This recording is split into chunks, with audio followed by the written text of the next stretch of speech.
ng doble? 11:15.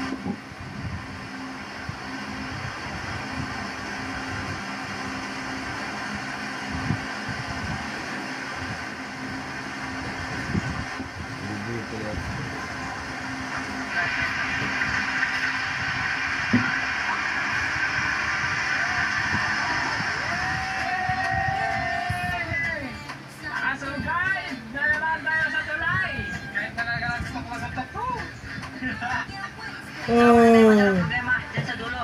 Madali lang yan. Importante yan, yung tulay. Tsaka yung sasakyan natin siya na magiging okay lang.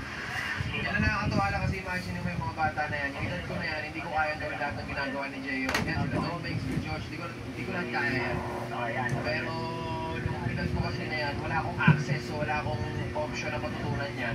So ngayon na may mga ganitong bagay na dapat matutunan yan dahil parte ng buhay ng tao ang transportasyon, lalo na yung mga sasakyan. So ituro natin sa kanila paano gamitin, dalhin.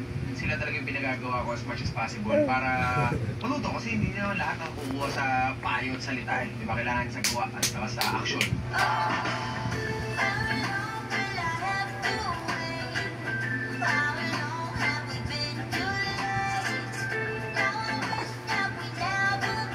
Ito sinusunod ko.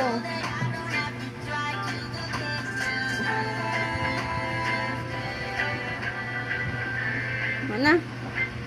Wala na si Tito. Wala na si Tito. Alam mo ning akin na nagturog ning ano? Ano mo na yung minagudo? Isag takdo niya. Ano mo na yung minagudo nga, di ba ang araman? Si Mamang nakailing. Napot ko. Ano mo na yun eh? Sinukdo niya. Tinukdo pa lang. Ay, Nay. Tay, pwede mo ba kaniko? Ano dyan nagudo? Hindi ko Si Mamang nakailing. Salamat po. Sabi siya na. Tapos na mag-udo, tapos na. Kailangan po. Pwede po makailigo lang po. Sila, baka gusto nila. Saan po, kuya? Ligo tayo. Yan. Ligo ka rin yan? Okay lang po.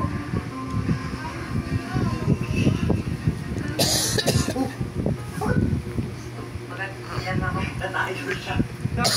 Yan ako. Hindi maliligo sobrang balik. Saan tiniguan? Jay, tara na. May kiligaw na tayo dito. May kiligaw na tayo, tara na. Oo nga ba, mabait pa sila kuya. Bilis!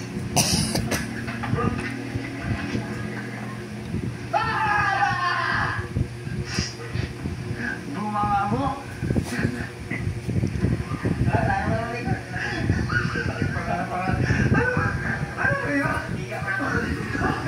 Sapan, siligo lang, ba't may higa ka pa? Higa ka pa? Ay, naligo na!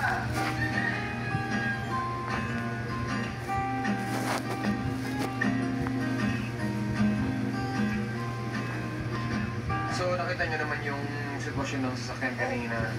Talagang lumalagotok na talaga. Hindi na talaga tama yung tunog niya. Tsaka talagang tumatagilid na. Tingin ko nag-lock yung 4x4 gearing niya. So hindi nag-release, hindi bumalik yung 4x2. Kaya yun din ang sabi ng mekaniko namin na nakausap. So ngayon ang suggestion is tanggalin dapat namin yung nagdudugtong sa gulong sa likod papunta sa gulong sa harap para maging 4x4 siya, which is yung part yung ganyan niya.